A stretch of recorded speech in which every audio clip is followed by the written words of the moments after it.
Continue with the numericals on electrostatics. Question number 4. 125 small liquid drops, each carrying a charge of 0.5 microcoulomb and having a diameter 0.1 meter, combine to form one big drop. मतलब 125 छोटे छोटे drops है, वो combine हो जाते हैं to form a big drop, one single big drop. ये जो कंबाइन होना है ना, उसको एक अलग वर्ड भी है and that is coalesce. So when they say that the 125 drops coalesce to form one big drop means they combine to form one big drop without any part missing. पूरे इकट्ठा हो जाते हैं and then they form a single drop. That is the meaning of coalesce or combine. Okay? Find the potential on the surface of the big drop. मतलब वो इकट्ठा होने के बाद जो बड़ा ड्रॉप बनेगा उसका सरफेस का पोटेंशियल आपको कुछ होगा. So let's see what to do. सबसे पहले आपको याद होगा what is the formula for potential. It is 1/4 pi epsilon naught q by r. मतलब ये बिग ड्रॉप का मुझे टोटल चार्ज फाइंड करना होगा और उसका मुझे रेडियस फाइंड करना होगा. ठीक है, then I can find the potential. तो अब देखते हैं ये दोनों चीजें हम कैसे निकालेंगे. फर्स्ट ऑफ ऑल डायमीटर हमको दिया हुआ है ऑफ स्मॉल ड्रॉप्स. डायमीटर कितना है छोटे ड्रॉप का? 0.1 मीटर. मतलब उसका रेडियस कितना है? 0.05 मीटर है ना, बाय 2 कर लेंगे. Number of drops capital N दिया हुआ है 125. Then charge on each drop हमको दिया है 0.5 microcoulomb, that is 0.5 into 10⁻⁻6 coulomb, right. When the drops combine their total mass and total volume remain the same. मतलब ये जो 125 का छोटे छोटे ड्रॉप्स का जो हर एक का अपना अपना वॉल्यूम है और बड़े ड्रॉप का जो वॉल्यूम है it is 125 times the volume of the small drop. ठीक है ना. Similarly the charge on the bigger drop is also the sum of all these charges on the small drops. ऐसा क्यों? क्योंकि हमने पहले दिन इलेक्ट्रोस्टैटिक्स के 11th स्टैंडर्ड में देखा था कि the total charge of an isolated system remains conserved, है ना. तो ये जो भी चार्ज उसका है वो उसके पास ही रहेगा. तो सबसे पहले हम देखते हैं कि वॉल्यूम कैसे इक्वेट करना है. तो 125 मतलब n ड्रॉप्स के लिए हर एक का volume 4/3 pi r cube sphere का वॉल्यूम लेना है. यहाँ मैंने स्मॉल r लिया है as the radius of the small drop, यहाँ लिखा हुआ है, और कैपिटल R मैंने लिया है radius of the bigger drop. ठीक है. तो 4/3 पाई आर क्यूब वाले कितने ड्रॉप्स हैं? तो n ड्रॉप्स है. अगर n ड्रॉप्स है तो फिर वो उनका total volume is volume of a single drop of radius r. तो मुझे यहाँ पर ना एक फॉर्मूला मिलता है. What is capital R? आप देखेंगे तो यहाँ पर 4/3 पाई तो इधर और इधर कैंसिल हो रहा है. बचता क्या है? Capital into small r cube equal to capital R cube. तो कैपिटल आर कितना हुआ? Cube root of this left hand side and that is n⁻³ into r into cube root of n. ठीक है. ये बहुत इंपॉर्टेंट फॉर्मूला है, specially जो लोग कॉम्पिटिटिव एग्जाम्स कर रहे हैं. मैं जब जेई और नीट के क्वेश्चन सॉल्व करूंगी तब इसका एक बहुत बड़ा कॉन्सेप्ट मैं आपको बताऊंगी. बहुत सारे पॉइंट्स हैं इसमें, so that you will see there. But for till that time remember this capital R equal to n⁻⁻³ into small r. ठीक है. चलिए आगे चलते हैं. तो फिर r की वैल्यू फाइंड कर लेते हैं. n की जगह मेरे पास क्या है? 125 ड्रॉप्स है. उसका क्यूब रूट कितना आता है? 5 into 5 into 5 is 125. तो क्यूब रूट ऑफ 125 कितना हुआ? 5 into 0.05. तो कितना होता है प्रोडक्ट? 0.25 मीटर. ये हुआ बड़े ड्रॉप का radius, right. And total charge कितना होगा बड़े ड्रॉप के ऊपर? तो वो हो जाएगा capital N times the charge on the smaller drop, that is 125 into 0.5 microcoulomb, that is 10⁻⁻6 coulomb. तो ये जब प्रोडक्ट लेंगे तो वो आता है 62.5 इंटू 10⁻⁻6 कूलम। ये है टोटल चार्ज और ये है radius. Now we are in a position to substitute in this formula for the potential. तो जल्दी से वैल्यू डालते हैं। 1/4 pi epsilon naught is 9 into 10⁻⁹. I have to write it here. 1/4 pi epsilon naught 9 into 10⁻⁹ Newton meter square per coulomb square. Please don't forget this value when we are writing for a board exam. State board के लिए, CBSE के लिए ये लिखना बहुत ज़रूरी है, ठीक है? तो ये लिखेंगे, देन उसकी वैल्यू डालेंगे 9 into 10⁻⁹. नीचे बचता है केवल r which is 0.25 मीटर, तो यहाँ 0.25 भी आ गया. And so what is the value of potential? It comes out to be 2.25 into 10⁻⁶ volts. Alright, so ये हो गया हमारे क्वेश्चन का आंसर. अगर ये क्वेश्चन एग्जाम में आता है तो मिनिमम साइड में 3 मार्क्स के लिए आएगा, 4 के लिए भी आ सकता है, ठीक है? तो वेरी इंपॉर्टेंट क्वेश्चन, उसको एक बार 2 बार सॉल्व करके देखिएगा और बिल्कुल फिक्स कर लीजिए उसकी आइडियाज, ठीक है ना? चलो आगे चलते हैं. Next question.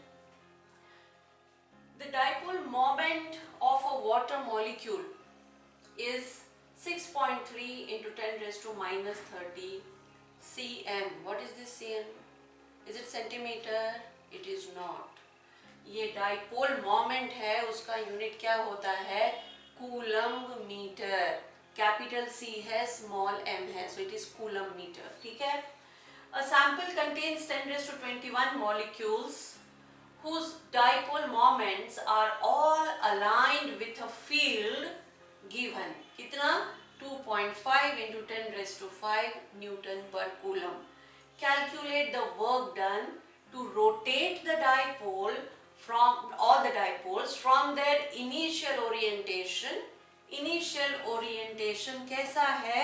They are all aligned, मतलब एंगल कितना है? 0 है.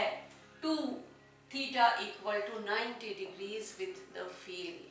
एक बार फिर से क्वेश्चन पढ़ते हैं. I've already told you when we learned about polar and non-polar molecules. मैंने बताया था कि water is a polar molecule. उसका positive and negative center is slightly displaced from each other and each water molecule therefore behaves like a tiny dipole, है ना? तो उसी dipole के ऊपर क्वेश्चन है. और कितना छोटा है, देखो डाइपोल मोमेंट कितना छोटा है, 10⁻⁻30. निग्लिजिबल ही है, तो हमारी समझ भी नहीं आता. लेकिन ये जो इलेक्ट्रिक फील्ड वगैरह है ना, उनको बराबर समझ में आता है कि यहाँ पर डाइपोल है, उसको घुमाने की कोशिश करते हैं. चलिए आगे. तो the dipole moment of a water molecule is given. Total sample में कितने मॉलिक्यूल्स है दैट इज गिवन. तो हमारे पास टोटल मोमेंट कितना है, डाइपोल मोमेंट, तो n into this, n into dipole moment of each molecule, वो है total dipole moment. And they are all aligned with the field 2.5 into 10⁵ nanocoulomb. ये होगी हमारी फील्ड की value, numerical value. Calculate the work done. Calculate क्या करना है? Work done. To rotate the dipole from their initial orientation to final orientation, whatever is given. Work done is always equal to change in energy. In this case it is the potential energy. क्योंकि हम electrostatics में हैं, उनको घूमना फिरना allowed नहीं है, है ना? घर में बैठे रहो, इस तरह से इलेक्ट्रोस्टैटिक है. And so it is the difference in the potential energy final minus initial, that is the work done, right? तो फिर पोटेंशियल एनर्जी ऑफ डाइपोल का फॉर्मूला क्या है जी? क्या आपको याद है? It is -PE cos theta, -P dot E ऐसा एक्चुअली फॉर्मूला है. सो अगर वो डॉट प्रोडक्ट सॉल्व करेंगे तो -P डॉट E ये होता है उसका फॉर्मूला. और शुरुआत में हमको थीटा कितना दिया गया है? 0. फाइनली कितना दिया गया है? 90. cos 0 is 1 and cos 90 is 0. So finally कितनी पोटेंशियल एनर्जी है? तो वो है 0. ठीक है. अब इनिशियली फाइंड करते हैं. तो इनिशियल के लिए पहले तो देखते हैं कि फॉर 10⁻21 मॉलिक्यूल्स कितना हमारा डाइपोल मोमेंट है. तो it is 10⁻21 multiplied by the dipole moment of one water molecule, and that is 6.3 into 10 raised to minus 30 coulomb metre दिया हुआ है इंटू 10 रेज टू 21. तो कितना आता है value 6.3 into 10 raise to minus 30 plus 21 minus 9 है ना, minus 9 coulomb metre. So initial potential energy, as I told you, minus PE cos 0. Cos 0 is 1, तो ये हो गया minus PE. माइनस P की वैल्यू डालते हैं, E की वैल्यू दे रखी है वो रखते हैं और फिर कैलकुलेट करते हैं. 25 into 2.5 into 6.3 gives me 15.75 with minus sign, and 10 raised to minus 9 into 10 raised to 5 gives me 10 raised to minus 5. So minus 15.75 into 10 raised to minus 4 joule. तो ये है उसकी initial potential energy. And final potential energy was 0. Why? Because cos 90 was 0, है ना, वो हमने पहले ही कर लिया है. सो what is W? U2 minus U1. U2 तो है 0, माइनस U1 खुद भी निगेटिव है, तो माइनस माइनस हो जाएगा plus. So what is the work done? 1, अच्छा ये 15.75 इंटू 10 रेज़ टू माइनस 4 है, तो उसको मैंने 1.575 कर लिया. तो मुझे यहाँ पर ये पावर एडजस्ट करनी पड़ेगी. So that becomes into 10 raise to minus 3. So 1.575 into 10 raise to minus 3 joule is the amount of work done. And work done is positive. इसका क्या मतलब था कि उसकी मर्जी के खिलाफ हम जा रहे हैं. We know that everybody wants to remain in the lowest possible potential energy position. तो इसकी खासी पोजीशन थी निगेटिव वाली. निगेटिव से हटा के हम उसको जीरो बना रहे हैं, मतलब पोटेंशियल एनर्जी को बढ़ा रहे हैं, उसका गुस्सा बढ़ा रहे हैं, यानी उसकी मर्जी के खिलाफ जा रहे हैं. तो जाहिर है हमको तो काम पॉजिटिव करना पड़ेगा, ठीक है. And that is why the work is positive, right. तो चलो आज का लास्ट क्वेश्चन इस सेशन का, and that is the safest way to protect yourself from lightning when you are outside the house is to sit inside a car. Justify this statement. अभी बरसात का मौसम है, आप कभी बाहर यहाँ वहाँ जाओगे तो अगर अटक जाओगे और बहुत थंडर एंड लाइटनिंग चल रही है, तो आपने क्या करना चाहिए? कार के बाहर नहीं रहना चाहिए, कार के अंदर रहना चाहिए, to protect yourself from the lightning. तो इसका क्या रीज़न है ये पूछ रहे हैं. तो रीज़न ये है कि it provides electrostatic shielding. What is electrostatic shielding? हमने प्रॉपर्टीज़ ऑफ कंडक्टर्स में ये किया है कि whenever there is any cavity inside a conductor, then outside field cannot influence the interior of the conductor. बाहर का फील्ड अंदर तक नहीं पहुंच सकता है, because of those brave soldiers electrons, है ना. तो वो बिल्कुल पहुंच जाते हैं बाउंड्री पर और वो बाहर के फील्ड को ऊपर ही ऊपर झेल लेते हैं, अंदर तक हम तक नहीं लाते हैं, right. And that is the reason why you should seat inside any metal covering, right. Metal covering need not be complete like what you can say complete sheet वाला नहीं भी रहा, even if it is a mesh, जाली भी रही ना और उसके अंदर हम उसको चिपकना नहीं है, केवल वो ऐसे ऊपर चाहिए और हम उसके अंदर चाहिए, तो वी आर सेफ, ओके. क्योंकि जो भी लाइटनिंग से तो इलेक्ट्रिक फील्ड आता है ना, मतलब इज अ फील्ड जनरेटेड.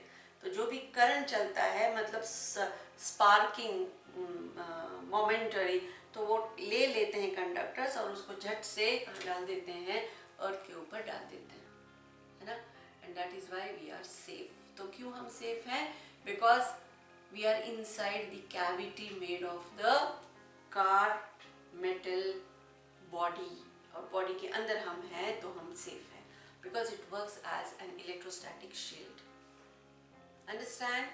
तो ये इलेक्ट्रोस्टैटिक शील्डिंग बहुत ही इम्पोर्टेंट कॉन्सेप्ट है, okay. And so many applications of electrostatics we can see. So well friends, with these total 6 questions we end this session. थोड़ा लंबा session था, but I think that was required. All right, so stay with me for next video. Thank you.